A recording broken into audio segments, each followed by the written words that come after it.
Doctor Ashok Rana हे इतिहास संशोधक तसेच धर्म संस्कृती अभ्यासक, मूर्ती अभ्यासक आणि चित्रकार आहेत. त्यांनी मराठीचे अध्यापक म्हणून काम केले आहे. राष्ट्रीय आणि आंतरराष्ट्रीय चर्चासत्रांमध्ये शोधनिबंध वाचनातून त्यांनी वेळोवेळी आपला सहभाग नोंदवलेला आहे. शोधनियतकालिकांतून त्यांच्या शोधनिबंधांना प्रसिद्धी मिळाली. आजवर त्यांची 77 पुस्तकं प्रकाशित झालेली आहेत. विश्वकर्मा पब्लिकेशन, प्राजक्त प्रकाशन, जिजाई प्रकाशन, सनया प्रकाशन अशा अनेक प्रकाशन संस्थांकडून त्यांची अनेक पुस्तकं प्रकाशित झालेली आहेत. अनेक ख्यातनाम विद्यापीठांमध्ये त्यांनी वेळोवेळी व्याख्याने दिलेली आहेत. तसेच तेथील अभ्यासक्रमांमध्ये डॉक्टर अशोक राणा यांचे लेख आणि पुस्तकांचा समावेश केला गेलेला आहे. त्यांचे अनेक दैनिकातून, नियतकालिकांतून सातत्याने लिखाण चालू असते. साप्ताहिक चित्रलेखामधील त्यांच्या असत्याची सत्यकथा व मातृपूजन विश्वभजन या लेखमाला अतिशय वाचकप्रिय ठरल्या. अनेक परिवर्तनशील चळवळींमध्ये डॉक्टर अशोक राणा यांनी आपला सहभाग नोंदवला आहे. आजवरच्या समग्र कार्याबद्दल त्यांना विविध संस्थांचे विविध पुरस्कारही प्राप्त झालेले आहेत. चला तर मित्रांनो, त्यांच्याकडूनच जाणून घेऊया मिथक, साहित्य आणि संस्कृतीशी निगडीत एखाद्या विषयाबद्दल. मित्रांनो, व्हिडिओ सुरू होण्यापूर्वी चॅनल सबस्क्राईब नक्की करा.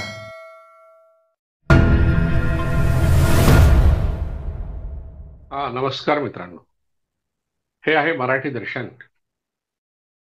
मी आहे डॉक्टर अशोक राणा. आपण यापूर्वी पोळ्याच्या सणाबद्दलची माहिती पाहिली आणि या पोळ्यानंतर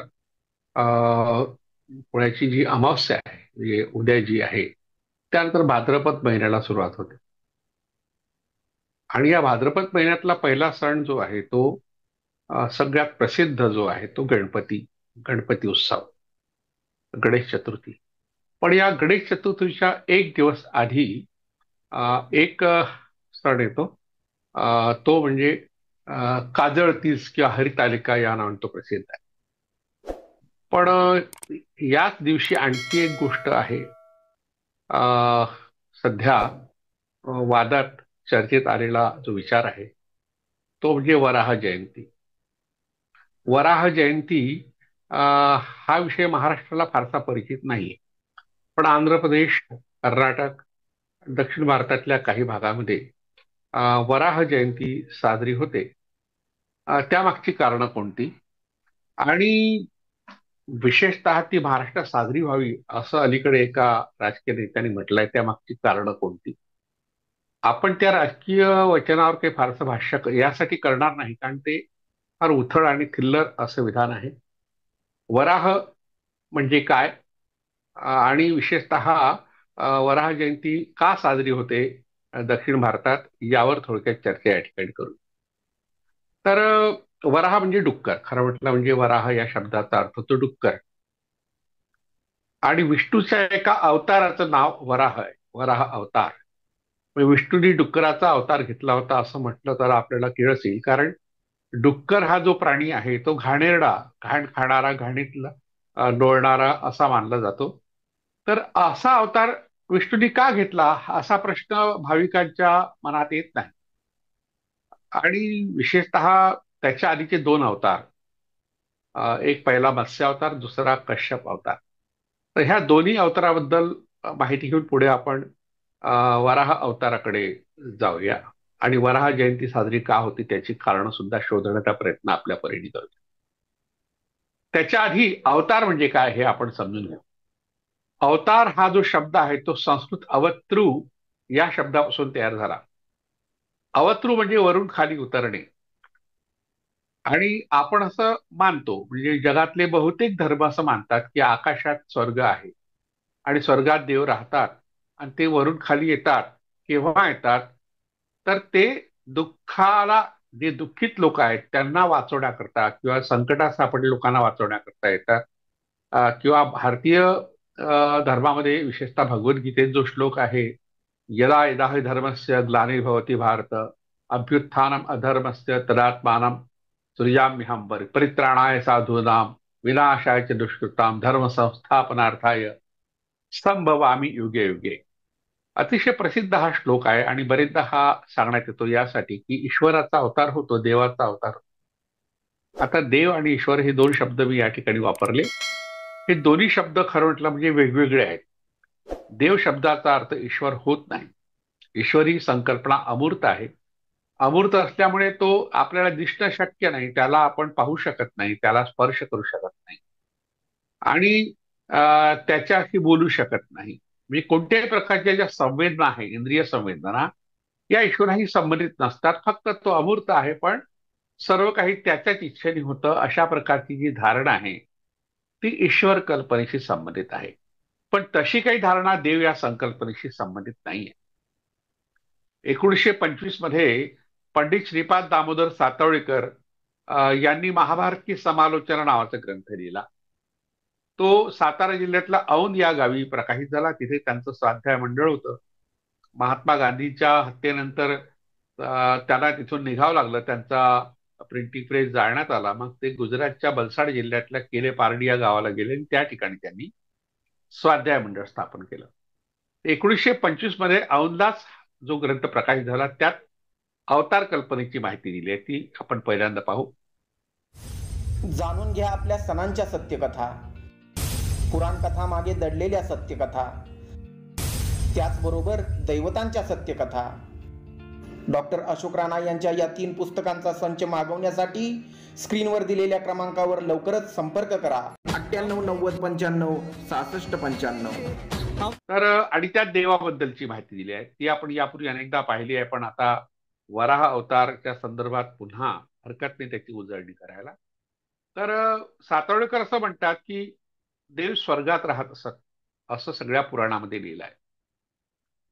आता स्वर्ग कुठे आहे मग? तर आपण आकाशाकडेच बोट दाखवतो की स्वर्ग आकाशात आहे. पण 20व्या शतकामध्ये जे नवनवीन शोध लागले, मूलद्रव्याचा शोध लागला, दुर्बीण, अत्याधुनिक दुर्बीण आपल्याकडे आली आणि त्यामुळे मग आपल्याला आकाशात जे तारे आहेत, ग्रह आहेत, त्यांची ग्रहगती काय आहे, त्यांच्यातली अंतर कोणकोणती आपसातली आणि पृथ्वीपासून त्यांचं अंतर किती आणि पृथ्वीवर त्यांचा होणारा परिणाम, या सगळ्या गोष्टीची चर्चा खगोलशास्त्राने केलेली आहे. तर या सगळ्या पार्श्वभूमीवर आपण पाहतो की आकाशात दुर्बिणीने सर्व काही पाहिलं, पण त्यांना काही स्वर्ग दिसला नाही. म्हणून सातवळेकरांचं जे निरीक्षण आहे ते फार महत्वाचं आहे. एका भारतीय माणसाने, वैदिक संस्कृतीचा अभिमानी असलेल्या माणसाने, सनातनी माणसाने केलेलं निरीक्षण आहे. त्यांचं असं म्हणणं आहे की स्वर्ग हा शब्द ऋग्वेदात वगैरे कुठेच नाही. ऋग्वेद हा सगळ्यात जुना ग्रंथ मानला जातो भारतीय संस्कृतीमधला आणि त्याचा काळ साधारणतः 3500 वर्षापूर्वीचा आहे आणि जगातला सर्वात सुसंबद्ध ग्रंथ म्हणून तो मानला जातो. अशा ग्रंथामध्ये स्वर्ग हा शब्दच नाही. मग ऋग्वेदावर आधारित ब्राह्मण ग्रंथ आहेत, तर त्या ब्राह्मण ग्रंथामध्ये सुवर्ग शब्द आहे. स्वर्ग हा शब्द असते, सुवर्ग. सुवर्ग शब्दापासून मग पुढे स्वर्ग शब्द तयार झाला. सुवर्ग या शब्दाचा अर्थ होतो चांगला वर्ग. म्हणजे आम्ही राहतो ती जागा उत्तम आणि तुम्ही राहता ती जागा वाईट, अशा प्रकारची आपपरभावाची जी कल्पना असते ती कल्पना स्वर्ग या शब्दामध्ये आहे. आपलं लहानपण आठवत असेल तर आपण बरेचदा म्हणजे अ ब कडई किंवा एबीसीडी अशा प्रकारचे कक्ष असतात. तर आपला नंबर समजा अ वर्गात लागला आणि तुमच्या मित्राचा क वर्गात लागला, तर आपण म्हणतो माझा वर्ग मोठा आणि तुझा वर्ग लहान. आणि ही जी वर्गवारी केली जाते बरेचदा गुणांच्या टक्केवारून केली जाते. म्हणजे गुणाची टक्केवारी चांगली असेल त्याला अ वर्गात सामावलं जातं, ज्याची टक्केवारी कमी असेल त्याला क वर्गात सामावलं जातं. म्हणून चांगला आणि वाईट वर्ग ही जी संकल्पना शाळेच्या अगदी प्राथमिक टप्प्यावरच आपल्याला अनुभवायला येते, तसाच प्रकार अगदी हा बाळबोध आणि थोडासा काय म्हणून त्याला खोडसाळ हा प्रकार आहे की आम्ही राहतो ती जागा चांगली. तर म्हणून सातवळेकरांनी शोध घेतला की कुठे राहत असत देव नावाचे लोक. आणि देव नावाच्या लोकांबद्दल इतिहासाचार्य राजवाडे यांनी भारतीय इतिहास, भारतीय विवाह संस्थेचा इतिहास या ग्रंथामध्ये यज्ञ आणि देव अग्नी यावर एक प्रकरण लिहिलं आहे. पृष्ठ 71-72 मध्ये त्यांनी असं लिहिलं आहे की आर्यांमध्ये देव नावाचे लोक होते आणि त्यांना अग्निरक्षण करण्याची कला अवगत होती. आता अग्निरक्षण करण्याची गरज का पडते आपल्याला? कारण स्वयंपाक करायचा असेल तर अग्नी आपल्याला पाहिजे. आणि पूर्वीच्या काळात ज्या आगपेट्या नव्हत्या किंवा आगपेट्या खरेदी करण्याची क्षमता ज्यांच्यात नव्हती, असे गावातले लोक, एखाद्या घरी अग्नी पेटला असेल, एखादं घर तरी असं राहायचं ज्याच्या चुलीमध्ये रात्रभर अग्नी राहायचं आणि तिथून मग लाकूड पेटून ते आपल्या घरी आणत आणि त्यातून आपली चूल पेटवत होते. असा प्रकार आता ज्यांचं 50, 60, 70 वर्ष वय आहे, 80 वर्ष वय आहे, त्यांनाही माहित आहे. अनेक खेड्यामध्ये 50-60 वर्षापूर्वी ही प्रथा होती. याचा अर्थ अग्निरक्षण करणं हे स्वयंपाकासाठी अत्यावश्यक आहे. राजवाड्यांनी अग्नीच्या रक्षणाचं महत्व आणखी सांगितलं, की आपल्या शत्रूंना आपल्याला मारायचं असेल, नष्ट करायचं असेल, त्यांची घरं जाळायची असतील तर अग्नीची गरज आहे. की जंगलात राहणाऱ्या माणसाला वन्य श्वापदापासून स्वतःचं रक्षण करायचं असेल तर अग्नीची गरज आहे. अशा तऱ्हेने अग्नी हा आवश्यक आहे, पण तो कसा तयार करायचा हे बहुतेक लोकांना माहीत नव्हतं. पण आर्यांमध्ये देव नावाचा जो वर्ग होता त्याला अग्नी रक्षण करण्याची कला अवगत होती आणि त्यामुळे मग तो त्याचं महत्व होतं. देव शब्दाचा अर्थ दीव यापासून आलेला आहे आणि दीवचा अर्थ होतो प्रकाश. म्हणजे आमच्याकडे प्रकाश आहे, तुमच्याकडे प्रकाश नाही आहे. तुम्हाला हवा असेल तर आमच्याकडे तुम्हाला यावं लागेल. अशा तऱ्हेचं एक परावलंबन देव नावाच्या लोकांनी निर्माण केलं होतं. इतिहासाचार्य राजवाडे असं म्हणतात, हा जो देव नावाचा वर्ग होता आर्यांमधला तो चतुर आणि लबाड होता आणि ते आपल्या इतर सहकाऱ्यांना, समूहातल्या इतर लोकांना ते अग्निरक्षण कसा करावं हे सांगत असत.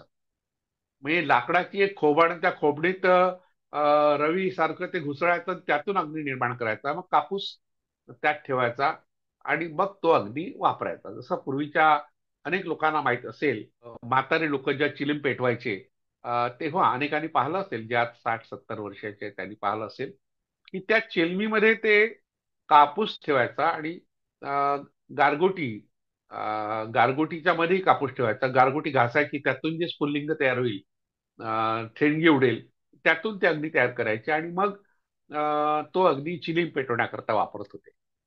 आता आपल्याकडे एक प्रथा आहे, एखाद्या माणसाचा मृत्यू झाला की त्याला स्मशानात नेताना एका मडक्यामध्ये आग पेटवून ठेवतात, गौरी वगैरे, आणि मग तिला सतत हवा देत राहतात आणि स्मशानात गेल्यावर तीच आग जी आहे ती एखाद्या तुराटीच्या काड्यांना लावून त्यातून मग त्या प्रेताचं दहन करतात. आता ही जी प्रथा आहे केव्हा निर्माण झाली? ज्या काळामध्ये आगपेटी नव्हती, लायटर नव्हतं, तर अग्नी रक्षण करण्याची कला अवगत नव्हती, तेव्हा घरातूनच आपल्याला अशा तऱ्हेने अग्नी घेऊन जावं लागे. कारण स्मशानात कुठे लायटर मिळणार, कुठे अग्नी मिळेल, तिथे कोणी घरदार नसायचं कोणाचं. तर म्हणून ही प्रथा पडली, पण आता त्या प्रथेला धार्मिक रूप आलं आणि परंपरेला अशा तऱ्हेने धार्मिक रूप आलं की मग त्याचं पावित्र्य सुद्धा मानलं जातं. वास्तविक ही सुद्धा खुळचट कल्पना आहे. आज जर आपण आपल्या सोबत आगपेटी आहे किंवा लायटर आहे, तर आपण त्याही ठिकाणी लाकडाचं म्हणा, तुराट्याचं म्हणा, कागदाचं म्हणा, की अशा तऱ्हेने पेटून त्या प्रेताचं दहन करू शकतो. पण तसं नाही करता. पण परंपरा ही फार प्रभावी असते. शास्त्रात रूढीर बली असे. शास्त्र काही असो, पण रूढी ही जास्त बलवान असते. त्यानुसार आजही एखाद्याच्या कुटुंबातल्या लोकांचा मृत्यू झाला तर समोर त्याचा मुलगा किंवा अलीकडे मुली सुद्धा आक्त, त्याला आक्त म्हणतात, आणखी काही शब्द वेगळे आहेत त्या ठिकाणी. म्हणजे जेव्हा महात्मा फुले यांचा मृत्यू झाला तेव्हा स्वतः सावित्रीबाई फुले यांनी हातात अशा तऱ्हेने आक्त धरून तो अग्नी नेला होता. म्हणजे ही परंपरा आहे. त्याची गरज तशी नाही आहे, पण परंपरेपुढे कोणाचं काही चालत नाही. तर अग्नीचं असं महत्व आहे. तर अशा तऱ्हेने देव नावाचे लोक हे अग्निपूजक होते, अग्निहोत्री होते. आधी अग्निहोत्री आडनाव हे आपल्याला ब्राह्मणात आढळतं आणि देव शब्दाचा अर्थ ज्या ज्या लोकांनी आतापर्यंत लावला त्यांचं असं म्हणणं आहे, देव शब्दाचा अर्थ ब्राह्मण असाच होतो. त्याचा अर्थ ईश्वर हा कधीही नव्हता. अशा तऱ्हेने अशोक पटकर नावाचे फार मोठे अभ्यासक होऊन गेले. त्यांनी प्राचीन लोकतांत्रिक शासनाचा इतिहास नावाचा छोटेखानी ग्रंथ लिहिला. त्या ग्रंथामध्ये त्यांनी माहिती दिली की देव म्हणजे ब्राह्मण, हा असा निष्कर्ष त्यांनी काढला. त्याचा अर्थ असा होतो की आर्यांमध्ये पुरोहित किंवा ब्राह्मण नावाचे लोक होते, ते अग्नी रक्षण करण्याच्या कलेमध्ये, अग्नी निर्माण करण्याच्या कलेमध्ये प्रवीण होते. म्हणून अग्निहोत्री आडनाव हे पुढल्या काळात ब्राह्मणांमध्ये आलं. तर हा देव नावाचा वर्ग स्वर्गात राहत होता. म्हणजे कुठे? तिबेटमध्ये. सातवळेकरांनी असं म्हटलंय की तिबेटचं जे वर्णन महाभारतात आलेलं आहे किंवा इतर ग्रंथात आलंय त्याला त्रिविष्टप म्हटलंय. म्हणजे 3 बाजूंनी प्रवेश करता येण्याजोगा प्रदेश. विष्टप म्हणजे प्रवेश. तर अशा तऱ्हेने तिबेटकडे जायचं असेल तर 3 भागात जाता येतं. हिमाचल प्रदेशामध्ये स्वर्गद्वार नावाचा एक भाग आहे. म्हणजे स्वर्ग कुठे आहे हे प्राचीन लोकांना माहित होतं. पण स्वर्गद्वार नावाचा जो भाग आहे तो तिबेटमध्ये जाणारा मार्ग आहे. त्या ठिकाणी देव राहत असत आणि देव लोक ज्या खाली उतरत त्या खाली उतरण्याला त्यांनी अवतार म्हटलं. अवतृ शब्दाचा अर्थ होतो खाली उतरणे, वरून खाली उतरणे, म्हणजे स्वर्गातून खाली उतरणे असा अर्थ त्याचा होत नाही. त्याचा अर्थ होतो तिबेटमधून खाली उतरणे. आणि खाली कशासाठी उतरायचं, तर त्या ठिकाणी गंगेच्या गळाने सुपीक झालेल्या जमिनीतून जे पीक निघालंय त्या पिकावर हक्क सांगायचा. म्हणजे त्यांनी स्वतः पिकवायचं नाही, पण ज्यांनी पिकवलाय त्याला सांगायचं, तू समजा हे पिकवलाय आणि एकटाच खातोय तर तू चोर आहे. म्हणजे जो कष्ट करून पिकवतो तो शेतकरी चोर आहे, जो कष्ट न करता दुसऱ्याचं आयतं खातो तो देव. म्हणजे देवांना जे महत्व आलं ते पुराणांमध्ये आलं आणि काही ब्राह्मण ग्रंथांमध्ये आलं. म्हणून सातवळेकर असं म्हणतात की हे देव लोक खाली का उतरत, ज्या भागात ते राहत असत त्या ठिकाणी पाऊस खूप होत असे, वारा खूप चांगला होता. पण वारा आणि पावसाने काही माणसाचं पोट भरत नाही ना, कारण जमीन नसल्यामुळे त्या ठिकाणी पीक होत नव्हतं. पण ते खाली असलेल्या लोकांना असा वाटा मागत असत. वाटा मागण्याची त्यांची एक पद्धत होती, त्याला त्यांनी यज्ञ म्हटलंय. आणि साताळेकर पुढे असं म्हणतात की यज्ञ ही आर्यांची युद्ध पद्धती होती, कारण यज्ञ ज्या परिसरात ते करीत असत तो परिसर त्यांच्या ताब्यात येत होता, असा त्यांचा एक कायदा होता. त्यामुळे ज्या शेतकऱ्यांनी मोठ्या कष्टाने पीक घेतलेलं आहे, शेतीची राखणदारी केली आहे, तो त्या तऱ्हेने कोणालाही यज्ञ करू देत नसे, कारण आपला परिसर त्यांच्या ताब्यात जाईल अशा तऱ्हेची भीती त्यांच्या मनात होती. म्हणून जे आपल्या भूमीचं रक्षण करतात त्यांना राक्षस म्हटलं गेलं. राक्षसाबद्दल अतिशय नकारात्मक आणि खोटी माहिती, चुकीची माहिती पुराणामध्ये आढळते, ब्राह्मण ग्रंथात आढळते किंवा रामायण महाभारतासारख्या काव्य ग्रंथात ही आढळते. तर अशा तऱ्हेने हा जो प्रकार आपण पाहिला तर लक्षात येतं की हा संघर्ष संपत्तीसाठी आहे, तसा भूमीसाठी आहे. तर भूमाता आहे, जमीन आहे, तिचे तुकडे पडता कामा नये, तिचं रक्षण आपण केलं पाहिजे.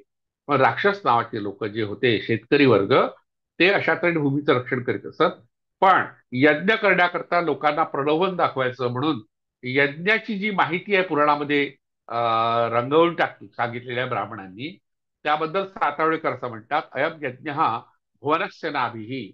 म्हणजे ज्यांना ज्यांना यज्ञ करायचा त्यांना स्वर्गात प्रवेश मिळतो. स्वर्गात काय आहे तर अमृत मिळतं, भूक लागत नाही पण अमृत मिळतं. आणि ते अमृत कोण आणून देतं तर अप्सरा, रंभा, उर्वशी, मेनका आणून देतात. म्हणजे स्त्रियांचं आणि अशा प्रकारे एखाद्या पेय पेयाचं म्हणजे दारू सारख्या किंवा मद्यासारख्या इतर पेयाचं प्रलोभन दाखवून लोकांना यज्ञ करायला भाग पाडायचं, अशा प्रकारचा हा जो प्रचार आहे, प्रसार आहे, तो पुराणामध्ये जो केला त्याचाही उहापोह सातळेकरांनी महाभारती समालोचन या 100 वर्षापूर्वीच्या ग्रंथात केलाय. आता यात एक गोष्ट स्पष्ट झाली की देव नावाचे लोक आर्यांमधले लबाड लोक, धूर्त होते. ते स्वतः कष्ट करत नव्हते, पण इतरांनी कष्टाने पिकवलेल्या अन्नधान्यामध्ये आपला वाटा सांगत असत. त्यांच्यावरून खाली उतरण्याला अवतार हा शब्द वापरला आहे. म्हणजे ते काही फार मोठं काही कार्य करतील असं नाही, धर्माचं रक्षण वगैरे वगैरे, किंवा जे साधू लोक आहेत त्यांचं रक्षण, किंवा दुष्ट आहेत त्यांचं निर्धारण वगैरे, ह्या ज्या गोष्टी गीतेत सांगितल्या आहेत त्याला काही आधार नाही आहे, हे सातळेकरांच्या बोलण्यातून स्पष्ट होते. म्हणून आपण आता पुन्हा आपल्या मूळ विषयाकडे वळूया. वराह अवतार आणि ह्या अवताराची जयंती दक्षिण भारतात साजरी का होते, उत्तर भारतात का होत नाही? आणि एका राजकीय नेत्यांनी महाराष्ट्रात ती साजरी करावी, राजकीय पातळीवर करावी, असा आग्रह केला आणि मुख्यमंत्र्याकडे अर्ज सुद्धा केलाय. त्याची दखल मुख्यमंत्र्यांनी घेतली की नाही अजून आपल्याला ते कळलं नाही. तर हा जो अवतार आहे तो विष्णूचा अवतार आहे. अवतार कल्पना मुळात ब्राह्मण ग्रंथात आली आहे, शतपथ ब्राह्मण ग्रंथात आली आहे. ब्राह्मण ग्रंथाबद्दल आपण यापूर्वी माहिती पाहिली आहे की ऋग्वेद, यजुर्वेद, सामवेद किंवा अथर्ववेद हे 4 वेद आहे. या 4 वेदाचं कर्मकांड सांगण्याकरता ब्राह्मण ग्रंथाची निर्मिती झाली. आणि त्यामध्ये यज्ञाच्या वेळी कोणत्या कथा सांगाव्यात, कोणत्या सांगू नये, किंवा कशा प्रकारचे विधी करावेत, त्या विधीसाठी मंडप कसा उभारावा, त्याचं मोजमाप काय, यज्ञाचं थंडील कसं असावं, कुंड कसं असावं, किंवा यजमान आहे त्याचं काय स्थान आहे, किंवा ऋत्विज आहे जे ऋचा सांगणारे त्यांचं काय स्थान आहे, अध्वर्यू जो प्रमुख आहे सगळ्या ऋतुजांचा त्यांचं काय महत्व आहे, हे सगळं सांगण्याकरता ब्राह्मण ग्रंथ नावाचा ग्रंथाचा एक प्रकार आर्यांनी वैदिकांनी तयार केला. त्यात ब्राह्मणांचा समावेश जास्त असल्यामुळे किंवा त्यांचा समावेश असल्यामुळे ब्राह्मण ग्रंथ हे नाव त्याला पडलं. तर त्या ब्राह्मण ग्रंथामध्ये पहिल्यांदा अवताराची कल्पना प्रसृत झाली. तर्कतीर्थ लक्ष्मण शास्त्री जोशी यांनी वैदिक संस्कृतीचा विकास या ग्रंथामध्ये माहिती देऊन विष्णूच्या अवताराची कल्पना ही मुळात ब्राह्मण ग्रंथांनी प्रस्तुत कशी केली हे सांगितलंय. आता विष्णूचाच अवतार काय, का इतर देवतांचा का नाही, इंद्राचा का नाही, अग्नीचा का नाही, वरुणाचा का नाही, सवितृ सूर्याचा का नाही? कारण ही सगळी वैदिक दैवता आहेत, पण या दैवतांची पूजा आज भारतात होत नाही. इंद्राला तर अगदी बाजूला टाकलेला आहे, पण इंद्र हा पूर्वी देवांचा राजा होता आणि त्याची पूजा होत होती. त्याची जागा पुढल्या काळात विष्णूने घेतली आणि मग त्या विष्णूनी जे काही त्यांचे कार्यक्रम असतील, ज्याला आपण अजेंडा म्हणतो, हिडन अजेंडा, तो विष्णूने राबवावा यासाठी त्याला मान्यता दिली आणि विष्णूला बरेचदा यज्ञ म्हटलेलं आहे. आपण यापूर्वी पाहिलं की यज्ञ ही आर्यांची युद्ध पद्धती होती असं पंडित श्रीपाद दामोदर सातवळेकर महाभारती समालोचना ग्रंथात म्हणतात. आणि यज्ञ केल्याने जे काही द्रव्य मिळत असे आर्यांना, वैदिकांना, तर त्यातून ते वर्षभराची त्यांची बेगबी होत असे किंवा त्यांना त्यापेक्षा जास्तही मिळत असे. त्यामुळे ते श्रीमंत होतो. त्यामुळे यज्ञाचं महत्व मानून त्यांनी विष्णूलाच यज्ञ म्हटलं. यज्ञाचं समर्थन, चातुर्वर्ण्याचं समर्थन आणि वेदांचं समर्थन हे वैदिकांचं एक महत्वाचं लक्षण होतं. आणि जे अशा तऱ्हेने या तीन गोष्टींना मानतात त्यांना आस्तिक म्हटलं गेलं होतं आणि जे मानत नाही त्यांना नास्तिक म्हटलं गेलं होतं. याची माहिती आपण यापूर्वीच्या काही भागात पाहिली आहे.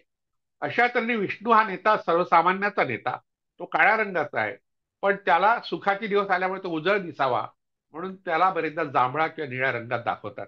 तर हा कोणाचा अजेंडा राबवतो? आर्यांचा, वैदिकांचा.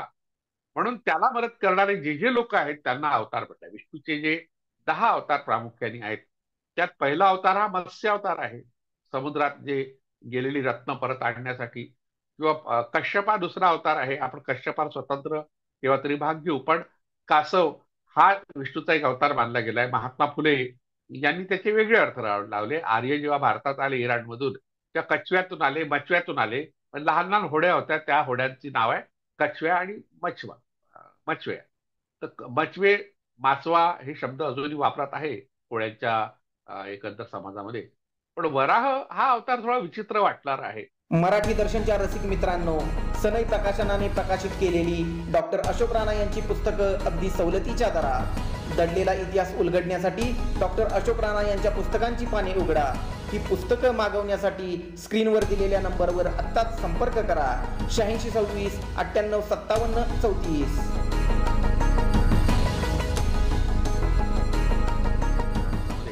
पण वराह हा अवतार थोडा विचित्र वाटणार आहे. म्हणजे डुक्कर अवतार कसा का घेतला विष्णूंनी, हा एक प्रश्न आपल्या पुढे आहे. मग त्याची कथा त्यांनी पुराणात रचली. त्यात हिरण्यकशिपू नावाचा एक राजा होता, दितीचा मुलगा. दिती ही मातृदेवता, तिला मांडणारा मातृसत्ताक पद्धतीतला होता, म्हणून त्याला दैत्य म्हटलंय. दितीचे मुलं दैत्य, अदितीचे मुलं आदित्य म्हणजे देव, आणि विशेषतः धनुचे मुलं दानव, आणि जे रक्षण करतात सर्वांचं त्यांना राक्षस, आणि जे वैद्यक व्यवसायातले त्यांना असुर. ही नावं जी बदनाम केली गेली पुढल्या काळात, त्याला कारण हे सगळे भारतातल्या मूळ रहिवाशांच्या पैकी होते. आणि मग हा जो हिरण्यकशिपू आहे तो त्या लोकांचा नेता होता. हिरण्यकशिपूचा अर्थ होतो, हिरण्य म्हणजे सोनं, कश्यप म्हणजे कासव, ज्याच्याकडे सोन्याचा कासव आहे. आणि हिरण्याक्ष त्याचा जो लहान भाऊ आहे, हे अक्ष म्हणजे डोळा, ज्याचा डोळा सोन्यासारखा आहे. म्हणजे अतिशय श्रीमंत, गर्भ श्रीमंत हे दोघंही भाऊ असले पाहिजे. त्यांना मारण्याकरता, दोन भावांना मारण्याकरता विष्णूंनी दोन अवतार घेतले. हिरण्यकशिपूला मारण्याकरता नृसिंह अवतार, हिरण्याक्षला मारण्याकरता वराह अवतार. आता वराह अवतार का घेतला त्याचं कारण पुराण सांगतात. हा जो हिरण्याक्ष आहे त्यांनी पृथ्वीला अगदी समुद्रात आत खोलात तळात नेलं होतं, तळाशी नेलं होतं. आता पृथ्वीला तळात नेता येतं का? आपण पृथ्वीवरच राहतो ना, आणि समुद्र हा पृथ्वीचाच भाग आहे, हा काही वेगळा नाहीये. हे आताच्या विज्ञानाने आपल्याला सांगितलेलं आहे. पण जेव्हा हे विज्ञान प्रगत झालेलं नव्हतं तेव्हा पुराणिकांना असं वाटलं की पृथ्वी पाण्यात डुबलेली आहे, आणि कोणी डुबवली? हिरण्याक्षाने. आता हिरण्याक्ष एक राक्षस, हिरण्याक्ष एक दैत्य, हा एकटा कसं काय पृथ्वी डुबेल हा प्रश्न त्यांच्यावर आला नाही. याचा अर्थ पृथ्वीवर त्याचं राज्य होतं, इतरांना त्या ठिकाणी मज्जाव केला जात होता, त्यांना वाव नव्हता, म्हणून त्याला मारण्याकरता वराह अवतार घेतला. वराह अवताराने त्याला मारलं आणि जी समुद्रात डुबलेली पृथ्वी होती तिला आपल्या दातावर घेतलं. आता जी जुनी चित्र किंवा शिल्प आपण पाहतो त्यामध्ये पृथ्वीचा जो ग्लोब आहे गोलाकार, तो कुठेच दिसत नाही. अलीकडल्या काही चित्रशिल्पामध्ये दाखवला जातो, कारण गोल पृथ्वी आहे हे भारतातल्या कोणत्याही धर्मग्रंथांनी सांगितलेलं नाही. हे कोपर्निकसनी सांगितलं. म्हणजे कोपर्निकस क्रांती हा जो शब्द आला 19व्या शतकामध्ये, 20व्या शतकामध्ये, त्याला कारण पृथ्वी गोल आहे, सपाट नसून गोल आहे असं सांगितलं गेलं. तेव्हा ख्रिश्चन चर्चेसचे लोक जे होते, बिशप किंवा इतर धर्मगुरू, त्यांनी त्याला शिक्षा दिली. पण नंतरच्या काळात कोपर्निकसचं वाक्य खरं आहे हे सगळ्यांनी मान्य केल्यावर त्या सगळ्या धर्मगुरूंनी माफी मागितलेली आहे. हा उदारपणा भारतातले धर्मगुरू दाखवतील का, हा एक प्रश्न आहे. कारण त्यांना अजूनही माहित नाही की पृथ्वी गोल आहे. तर तेव्हा वराह अवतार दाखवताना, म्हणजे आपण दक्षिण भारतात गेलो तर त्या ठिकाणी वराह अवताराची शिल्प आढळतात. आणि त्यांनी आपल्या दाताच्या सुळ्यांवर एक पृथ्वी म्हणजे एक स्त्री घेतली आहे. पृथ्वीला स्त्री मानलेला आहे आणि स्त्रीवाचक शब्द आहे पृथ्वी तसा. तर ते सुळे आहेत त्याला, म्हणजे तो काही साधा डुक्कर नाही आहे, रानडुक्कर आहे. म्हणजे रानडुक्कराचं त्यांनी रूप का घेतलं, तर त्यामागची कारणं मात्र कोणी सांगत नाही. सूर्यमुद्रा यांचे मार्फत प्रकाशित करण्यात आलेल्या डॉक्टर बाबासाहेब आंबेडकर विचारमाला या 50 पुस्तकांच्या संचात बाबासाहेबांच्या विचारांच्या आणि व्यवहारांच्या 50 पैलूंवर विविध अभ्यासकांची एकूण 50 पुस्तकं प्रकाशित झाली. त्यात डॉक्टर अशोक राणा यांनी लिहिलेले शोधनिबंधपर पुस्तक, डॉक्टर बाबासाहेब आंबेडकरांनी केलेली मातृदेवतांची चिकित्सा, आजच मागवा. संपर्क 7385653620. आपण एक सिनेमा कांतारा नावाचा सिनेमा 5-6 वर्षापूर्वी पाहिला असेल. या सिनेमामध्ये भूतकोला नावाचा एक लोककला प्रकार दाखवलाय. तो निवड लोककला प्रकार नाही, एक लोकविधी आहे, ज्याला यातुविधी म्हणता येईल. की एखाद्या माणसाला आपल्या पूर्वजांची आठवण आली किंवा पूर्वजांच्या आठवणीसाठी आपल्याकडे पितृमोक्ष अमावस्या किंवा पितृपक्ष आहे, तर अशा काळामध्ये पूर्वजांचं स्मरण करण्याकरता, त्यांची उपासना करण्याकरता, त्यांचं चिंतन करण्याकरता, त्यांचं ऋण मांडण्याकरता भूतकोला नावाचा एक नाट्यविधी, त्याला विधिनाट्य म्हणता येईल.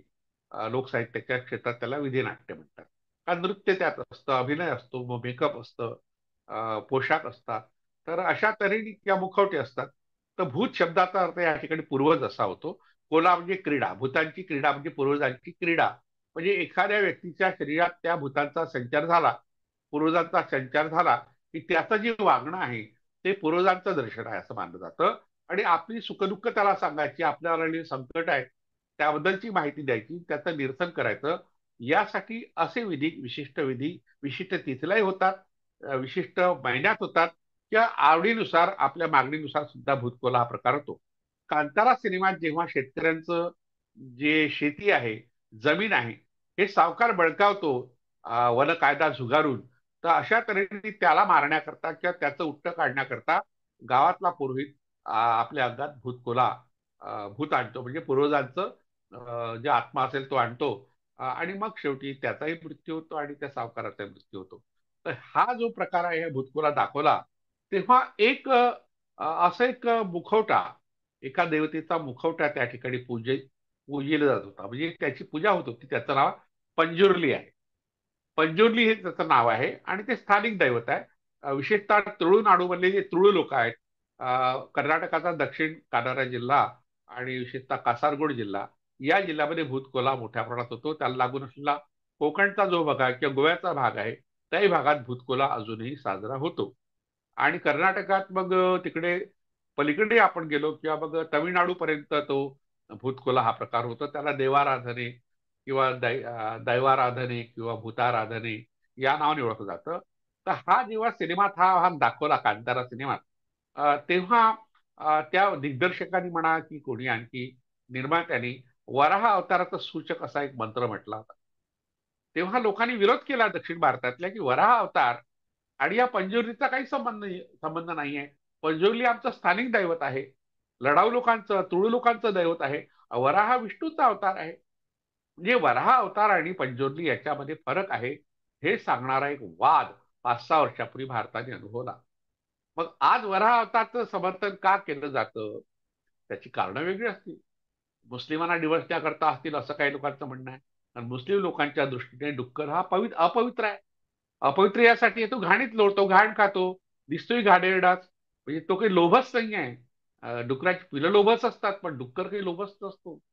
आणि त्याला खाणं हे निषिद्ध मानलं आहे मुस्लिमांनी. मुस्लिमांचा तो शत्रू नाही आहे. मुस्लिमांच्या दृष्टीने निषिद्ध तो नाही आहे, फक्त खाण्याकरता निषिद्ध आहे. ते इतर सगळेच प्राणी खातात, पण डुक्कर नाही खात. पण त्यांना डिवचण्याकरता एखाद्या राजकीय नेत्यांनी अशा तऱ्हेने विधान केलं असेल तर तो त्याचा मूर्खपणा आहे, थिल्लरपणा आहे आणि अडाणीपणाही आहे. आता प्रश्न असा आहे की मग हा अवतार आला कुठून? या प्रश्नाचं उत्तर फार महत्वाचं आहे. इराणमधून भारतात जेव्हा आर्य आले तेव्हा हा पश्चिम समुद्र किनारा जो आहे भारताचा, त्यात अगदी कच्छचं रण असेल, महाराष्ट्रातला कोकण भाग असेल, गोवा आहे, केरळ आहे, कर्नाटक आहे, अगदी शेवटपर्यंत आपण गेलो, हा पश्चिम किनाऱ्याला ते पहिल्यांदा राहायला आले. याबद्दलची ऐतिहासिक माहिती उपलब्ध आहे. ते लहान लहान जहाजांनी आले असेल, म्हणजे कचवा मचवा हे जे शब्द महात्मा फुलेंनी वापरले त्या अर्थाने वापरले. तर इथे आल्यावर त्यांनी हे जे दैवत पाहिलं पंजोर्ली नावाचं, आणि त्याचा स्वीकार त्यांनी केला आणि पुढल्या काळामध्ये विष्णू हे दैवत जेव्हा प्रस्थापित झालं तेव्हा त्याचा अवतार म्हणून त्याला मानलं गेलं, कारण त्या लोकांनी या लोकांना आर्यांना मदत केली असावी, हा एक तर्क आहे आता. म्हणून पंजोर्ली आणि वराह अवतार या साम्य जरी दिसलं असलं आणि आजचे जे तुळू लोक आहेत ते त्याला विरोध करत असले तरी मुळात वराह अवताराची संकल्पना पंजोर्ली या एका स्थानिक दैवतातून आली असावी असं माझं मत झालं या सगळ्या वादाच्या गदारोळातून. अशा तऱ्हेने हे वाद निर्माण करून लोकांमध्ये संभ्रम निर्माण करायचा, जे प्रश्न आपल्या पुढे आहे त्या प्रश्नावर दुर्लक्ष करायचं, दुसरीकडे लोकांचं मन वळवायचं, यासाठी जे खेळी खेळतात राजकारणी लोक, त्यातली ते खेळी आहे असं मला वाटतं.